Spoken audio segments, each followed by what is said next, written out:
Prazer, Heber. Estamos aqui hoje com o PSDB cutucando o Heber Bispo, que é vice-presidente da Juventude Estadual. Heber, o assunto de hoje é o fato político do momento, que é a prisão dos mensaleiros. Como é que você se sente sobre essa questão? Qual é a sua análise?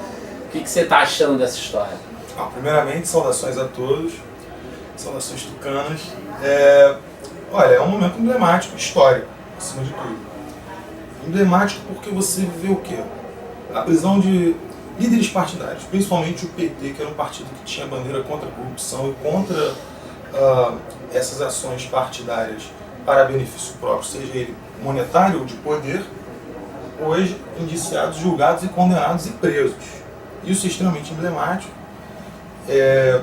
Além de outras lideranças partidárias, é importante a gente observar que dos presos você tem os operadores, aqueles que não são ligados a partidos, mas você tem lideranças partidárias dos principais partidos do governo, do PMDB, do PL, que agora é PR, e do PT também. Acho que tem um ponto que é importante ressaltar, Heber, que tem muita gente que pensa assim, como vocês são do outro partido, que é a oposição hoje, o PSDB, vocês têm que estar felizes, soltando rojões. Não, na verdade, é um momento triste para o Brasil. É um momento que tem que acontecer, que tem que sangrar, porque tem que fazer o que tem que ser feito, mas é triste, porque eu acho que essas lideranças políticas, como é o caso do Dirceu, o João, não têm noção do que eles representam politicamente o processo democrático no Brasil e se corromperam, se deixaram levar por essa questão dos fins justificam os meios, né? Quer dizer, essa referência que eles foram quando eram mais jovens e no processo de redemocratização e o que eles se tornam hoje, quer dizer, começa aquela história que começou como preso político e hoje termina como político preso. Se você parar para analisar, eu não concordo muito que eles não tinham noção do que eles representavam da história, porque até então eles utilizavam sua história como um fator político que agregava voto, que agregava valor ao nome deles, ao partido deles. Não, mas eu digo assim... Mas o que prejudica a imagem é o cara sabendo de tudo isso, sabendo do que ele pregou e do que ele representava e o partido dele representava, mesmo assim ele optou o poder ao invés de se manter na retidão. Há um conflito moral aí na história. Porque essa questão moral que acontece quando é o outro que erra, todas as penas. Quando é comigo, eu sou um criminoso político. Não importa a questão de quem enriqueceu e quem não enriqueceu, quem roubou para enriquecer. Todo mundo participou disso por um motivo que não é legítimo. Você abriu aqui uma questão que uma alegação que se faz muito forte, que mas eles não enriqueceram, nós não usamos esse dinheiro para bens próprios. Uma coisa que eu gosto de colocar é o seguinte, o Dirceu viajava de jatinho para tudo que é canto no país, melhores pousadas, melhores vinhos, melhores restaurantes.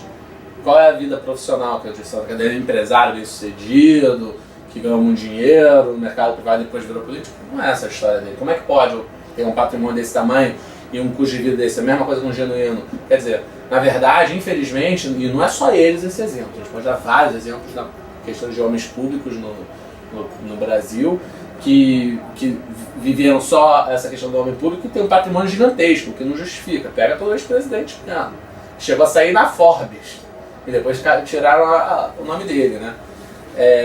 Essa questão que é um negócio que é uma desculpa esfarrapada no final das contas, porque na verdade o cara não é dele, mas ele usufrui. Não é como se fosse dele, pô.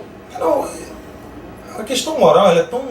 Eu acho que ela precisa ser mais objetiva nesse ponto, porque se a gente fica discutindo os pontos específicos, utilizava isso, se hospedava nisso, olha, gente, vamos ser pragmáticos. O indivíduo que tem uma função pública, que nessa função pública por si só não dá para ser rico, e ele pega a preço por uma vida de luxo, naturalmente ele está se fragilizando em alguma coisa. Está se optando pelo... Mas aí o problema pior não é nem esse, porque pode se alegar que não ficou rico, pode se alegar uma série de coisas porque não se pode provar. Todo mundo é inocente até que se prove o contrário. Mas eles ganharam poder com isso. E o poder é muito perigoso quando você utiliza de meios escusos para que ganhe. Isso não se prende a uma questão partidária. Eu acho que o sistema está viciado hoje. E você enxergar tantas lideranças partidárias envolvidas no mesmo esquema, naturalmente você começa a entender e vende isso para todos que ser político, ser liderança partidária, você precisa de praticar coisas escusas. Então, que sistema que funciona hoje? Qual o sistema que a gente pode propor para que isso não se repita? Porque, de certa forma, hoje ninguém mais quer participar de política. Esse é o grande prejuízo que eles deixam, é achar que todo mundo que se vai de política tem que fazer esse tipo de coisa. Esse é o grande prejuízo. E no caso do Genuíno e do Dirceu, isso é muito grave porque são indivíduos emblemáticos que lutaram e correram riscos de vida para poder, pela nossa democracia. E agora desrespeitar a democracia da forma que foi feita é muito ruim. Muito ruim. Infelizmente, existem outros esquemas de corrupção, a gente espera que todos os outros sejam julgados e todo mundo seja preso, indiferente de questão partidária, como seja. Mas eu acho que é um momento histórico para o país, que tem que ser analisado e que a gente espera que sirva de lição para as próximas gerações, entender que se fizer vai ser punido, entendeu? E que isso fique de referência. Eu fico muito feliz em ver que o Brasil dá um passo à frente. Estamos sangrando, mas para não morrer na batalha, não é isso? Talvez seja um passo atrás para dar dois à frente. Porque você retroceder colocando pessoas históricas, condenando pessoas históricas com provas e da forma que foi, é um retrocesso do ponto de vista do que eles representavam, mas é um retrocesso para a gente dar dois passos à frente, a gente precisa refletir nisso. É isso aí, meu amigo. Vamos acabando por aqui, vamos continuar esse debate na rede, é o assunto do momento, queremos ouvir também a sua opinião. Até mais.